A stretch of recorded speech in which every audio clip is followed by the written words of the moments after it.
Bonjour.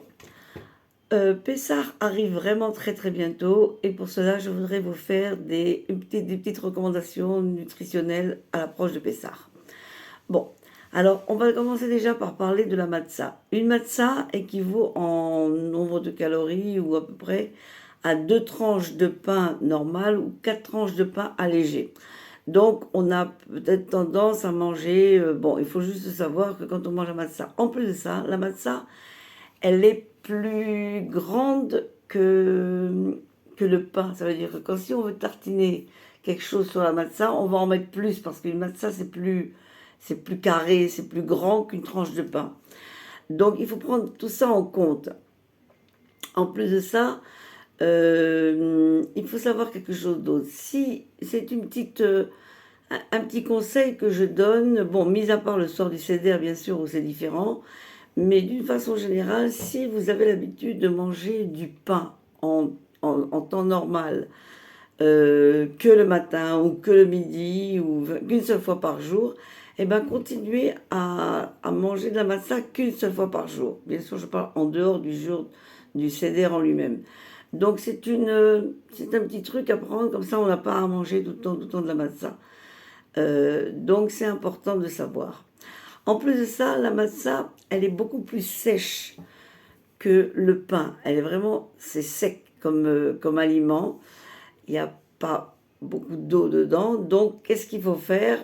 Il faut boire de l'eau pas mal durant Pessah. Parce que le fait que ce soit sèche, tout ça, certaines personnes peuvent avoir des problèmes gastriques, des problèmes de constipation. C'est possible, ceux qui ont tendance à la constipation, c'est plutôt plus pour les personnes qui ont plus tendance à la constipation, donc ça risque d'aggraver ou d'accentuer ce problème. Donc n'oubliez pas de boire de l'eau, pas mal d'eau pour parer à ce problème. Donc, et alors, en restant justement dans ce système-là, puisque la matzah, donc il n'y a pas beaucoup de fibres alimentaires, il n'y a pas beaucoup de tout ça, donc il faut aussi savoir qu'il y a aussi des matzot dans le commerce qui sont avec de la farine complète, donc il y a déjà un peu plus de fibres alimentaires. Il y a des matzot aussi d'épeautre, de chiffon. Il y a des matzot, il y a d'autres matzot qui sont plus riches en fibres alimentaires et peut-être aussi un peu en minéraux. Et donc déjà, on a un peu plus de choses, on rajoute un peu la valeur nutritionnelle de la matzah.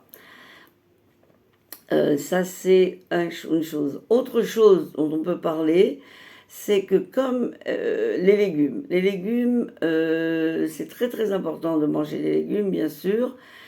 Et en plus de ça, les légumes, eux, sont riches en eau. Ils sont riches en vitamines, ils sont riches en minéraux, ce que la matzah a moins. Et donc, en plus de ça, vraiment, Pessah, c'est le printemps, c'est beaucoup de légumes verts, beaucoup de légumes tout court. Et donc, n'hésitez pas à manger pas mal de légumes. Et pour ceux qui mangent pas de quinoa, tout ça, justement, tout à fait, les légumes, eux, sont vraiment de mise et c'est important d'en manger beaucoup. Donc, c'est important d'en manger à tous nos repas. Et c'est important, aussi bien les légumes crus que les légumes cuits, et que sautés, cuits au four, comme vous voulez. Mais prenez des légumes, d'une façon générale, c'est important de prendre des légumes. Autre chose, au niveau du vin. Alors, le vin, bien sûr, au moment du seder, c'est important. On a les 4 verres de vin, on a les 4 coupes de vin. Donc, préférez, je ne sais pas selon vos habitudes, mais préférez du vin rouge plutôt que du vin doux. Il y a des vins doux. Alors là, par contre, le vin doux, il est vraiment très, très, très sucré. Et si vous devez faire 4 verres de vin avec du vin doux, c'est pas mal, quoi. Donc, si vous préférez le vin rouge plutôt que le vin doux, c'est déjà beaucoup mieux. Au niveau des desserts, Pessah, c'est la période où on se retrouve en famille, entre amis, où on est invité, où on invite, on reçoit. C'est une fête familiale, conviviale, et c'est très bien comme ça. Par contre, si on peut ne pas abuser de trop de desserts, c'est-à-dire que si on a 8 jours de fête et avec plusieurs repas et des repas familiaux, donc n'abusez pas trop, n'abusons pas trop de desserts et de produits très sucrés. Bien sûr, on va en manger, bien sûr, on va en manger un peu, mais la règle d'or, et c'est toujours la même en fait, c'est la modération. Vraiment, c'est la modération. Parce que quand on est dans la modération, on arrive parfaitement à manger en conscience, à faire attention, tout en gardant le plaisir, tout en gardant le côté familial et amical et tout ce qui s'ensuit.